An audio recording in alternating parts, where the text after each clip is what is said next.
F1 launched its 75th season yesterday evening at the O2 Arena. All 10 teams were given 8 minutes to launch their cars and liveries ahead of pre-season testing in Bahrain next week. In a first for the sport, Formula One management decided to combine all the car launches into one long evening of entertainment, hosted by comedian Jack Whitehall. More F1 relevant presenters, Laura Winter, Lawrence Barretto, and Bravo were on hand to conduct the team launch interviews. The order went such as Kick Sauber, Williams, Racing Bulls, Haas, Alpine, Aston Martin, Mercedes, Red Bull, Ferrari, and McLaren were the order. Only 2 teams debuted a vastly different livery, being Racing Bulls, who have now settled on the new name as Visa Cash App Racing Bulls, and Alpine, who seem to have found the missing cans of paint from last year's model. Biggest highs of the night were Lewis Hamilton coming out for the first time in public with Ferrari red overalls and what seems to be FOM openly starting a war with the FIA over the driver's ban of swearing. TV chef and notorious foul-mouthed Gordon Ramsay said, "These athletes push themselves to the extreme, so sometimes when it comes out, let them be real. Let it go. Come on. They're risking their lives every time, traveling over 200 miles per hour. So if the bleep hits the fan, at that moment, the microphone was cut off." I do think they rather set him up there. He was on the table with the big boss, Stefano Domenicali. FOM did, however, pay tribute to Pirelli, who will have their 500th Grand Prix this season at Zandvoort, and the FIA, to which the crowd showed their displeasure with boos. Also being booed was Christian Horner and to some extent Max Verstappen, the world champion, and his new teammate Liam Lawson being the only drivers who were not interviewed on stage. So after seeing the first ever combined season launch, what did you make of it? Was it successful? And do you think that Liberty Media will repeat this in 2026?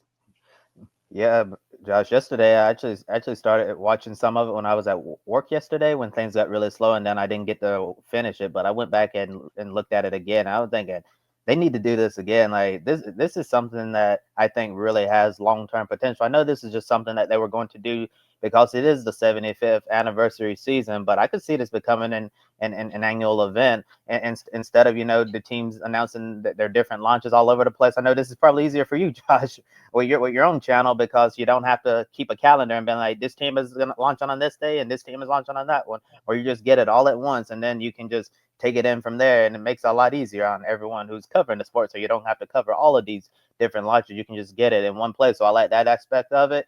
And then also I like how it was presenting, through a little bit of humor in there. Remember towards the beginning, they were asking George Russell if he and Maxie, made up with the rivalry and hot war awards that we saw towards the end of last season. I thought it was a nice touch there. Add a little bit of humor and fun into the equation, and then just seeing how the cars were presented, and then interviewing all of these big names in Formula One. I thought it was a really great event, and I think it definitely lived up to the hype. And really excited to see what they're going to be able to do in the future if they do decide to bring it back. I think it would be in their best interest to bring this back, because right before the F1 season, you get a little taste of the action, and then it just leaves you wanting for more. So getting really excited for Australia. And I'm also going to touch on a few other things you added there, Josh. Like seeing Gordon Ramsay there. Can you imagine seeing Gordon Ramsay in an event and him not using a swear word? If he didn't use a swear word, I would actually be very, very surprised, and I think something is wrong with him. So I thought it was really funny that he said what he said, and then FIA getting booed, deservedly so, as I'll say, given all the turmoil we've been in, especially with the FIA president. Not really surprised that Christian Horner received some boos as well. Yeah, because this is where we are with all of this. But the point is, Max Verstappen and Liam Lawson, the only 2 drivers not interviewed. I think that's a very interesting thing right there. Not really sure what that's all about, but all in all, I thought it was a very successful event, and I would definitely support them bringing it back in the future. And Adam Limmery says that he liked the F175 launch, and it was cool to see legends like Sir Jackie Stewart, Nigel Mansell, and Mario Andretti attending as well. Yeah, it was definitely a wonderful event. What do you think, Matt? Well, pros and cons, I feel like, to this event. It was it was decent. I mean, they could have just lined all the cars up in an echelon on a big stage and spoke to the drivers in order, the order that they did, and then gone whoosh and pulled the sheet off. Here's the car. It's not the car. It's last year's car with this year's livery on it, which basically was the deal. But they all had their own themes, I suppose we should call them. I guess they all got given a allotted time. Do what you want. Some of the VTs were pretty good. Some of them were pretty poor. Good to see Fernando Alonso getting his spoon out with the old. You've seen the best livery of the so you can enjoy the rest of your evening, or the best car, or whatever it was he said. So good to see the Fernando Alonso spoon of churning things up is back for 2025, throwing one in there. I was disappointed with the musical acts. I will have to say I don't really know what Take That has to do with F1. I'm being honest. They could have had someone like, I don't know, Kasabian or Kings of Leon or someone, Stormzy even. Jamiroquai, yeah, perhaps doesn't quite go with the younger demographic. So you want someone, charting like a Stormzy or Kings Kasabian for a bit of guitar based. So that was slightly disappointing.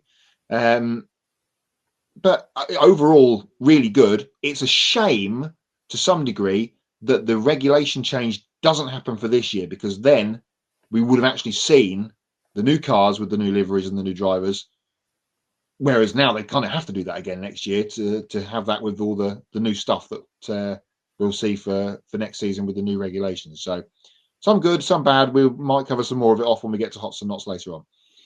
Oh, we're definitely covering some of it when we get to Hots and Knots later on. I can tell you that right now. There's a lot there that I've got lined up as well under certain BS as well. I'm still thinking of one for, the annoying one. We'll get to that later on. But looking at the new cars for 2025, we've combined all 10 cars onto the screen now. So many of teams have kept the same design and livery as last year's car.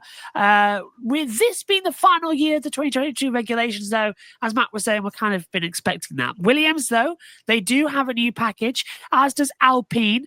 Racing Bulls have gained a lot more tech upgrades from the big sister team, with their car looking more like Red Bull from 2023.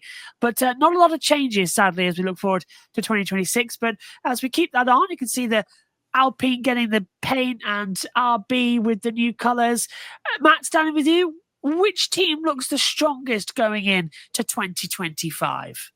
As a livery package or as a team? Either. Because let's go both. Okay, let's right over to let's go with liveries quickly. The Sauber looks much better than it did last year. Really and that was the first team we saw. I was like, oh, it's different. They've changed. Excellent. That's good. The other Red Bull team, we'll get to that later, looks good with the white. More white on the hat is excellent. The Alpine will not be that colour for the whole season. You can absolutely guarantee that. It will be all pink for the races in the Middle East like it was last year. Absolutely guarantee that now. So yeah, some good stuff from the liveries and some bad. As a team package, I think we talked about it really towards the end of last year. For last year's championship, we could and should have the big four all going hammer and tong for this last year. That I guess we'll get to I don't know, June-ish, Montreal kind of era of the season, Silverstone-y kind of way, and they will there'll be a sort of a regulation freeze for everybody because they've got to change over to the new stuff for next year. And we've got four teams with some incredible drivers in there that are going to be gunning for the championship. I think McLaren, coming off the back of their constructors win last season, will be very, very keen to be in that fight. Lando's been saying all the right things, I guess, through the winter about he's got to get his elbows out and all this kind of thing. Well, Piastri just sits there looking nonplussed about everything like normal. But once he gets the helmet on, he'll be striving for more race wins. Hamilton in Ferrari red, which is still very jarring to me, is just going to be the whole story of the whole season, really. And what will Liam Lawson do at Red Bull? I mean, there's lots and lots of storylines which we're going to get to, and we'll perhaps talk about them next week on the show once testing starts on Monday down in Bahrain. Yeah, in regards to who's looking the strongest heading into the new season, I think probably going to be the usual suspects. Obviously, Red Bull And then I think McLaren's going to continue to be strong as well. Hopefully, Ferrari will have a good performance to start off the season, so we can see Lewis Hamilton succeeding in Ferrari red. And I agree with you, Matt. No matter how many times you look at Lewis Hamilton, that Ferrari fire suit, it still looks really weird, and it's going to take a lot longer it's going to take a while for us to really truly get used to that.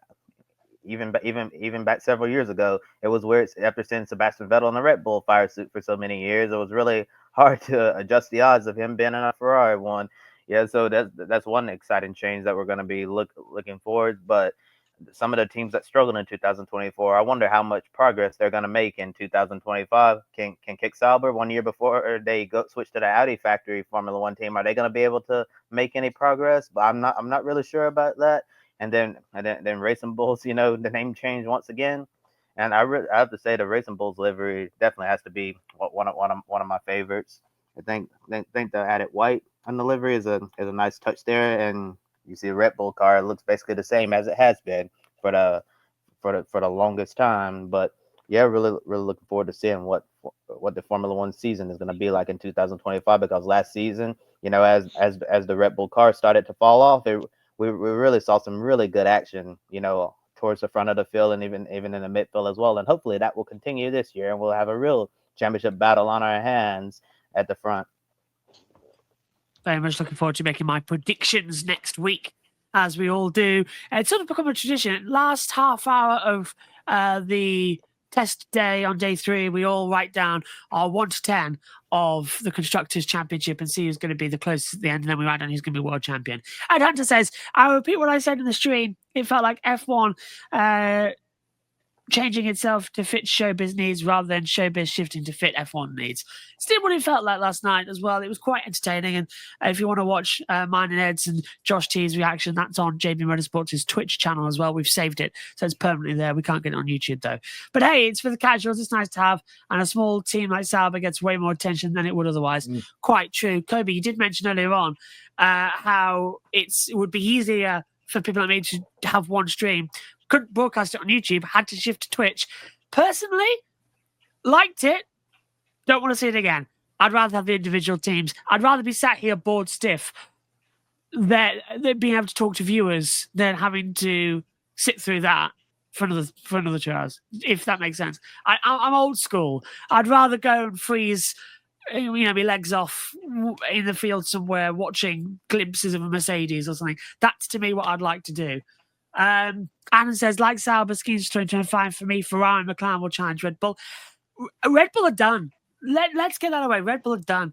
V-Carb livery was great. Shame I had to sit through the cringy video they did with Muna as well. Yeah, that was terrible. That was really I never want to see that again as well. But look, Red Bull are gone. I don't think Max is going to be as strong. I don't think to me, it's going to be Mercedes, Ferrari, and McLaren. I think Red Bull are going to drop to 4th in that list. After that, I'm thinking it's going to be Alpine, Williams, Haas. And I think Aston Martin are going to be at the bottom with Sauber, because I don't see that being as competitive. So that's my early predictions for it as well. A lot of it reminded me going to the London Prix, where they always have a concert at the podium pre-race as well. Yeah, it did feel like it was very much a podium sort of, let's get some singing acts on. And to your point, Matt, they were completely not the right choice as well. For some reason, Take That were on. And they didn't even sing Let It Shine. And they also were at the BAFTAs on Sunday. So they've had a busy week, the boys, and they're getting on now. They need to sit down for the rest of the week, Gary, Mark and Jason, bless them. It confused me, actually. They sang what their big one, was it? Only 24 hours ago. I forgot it now. Greatest Day.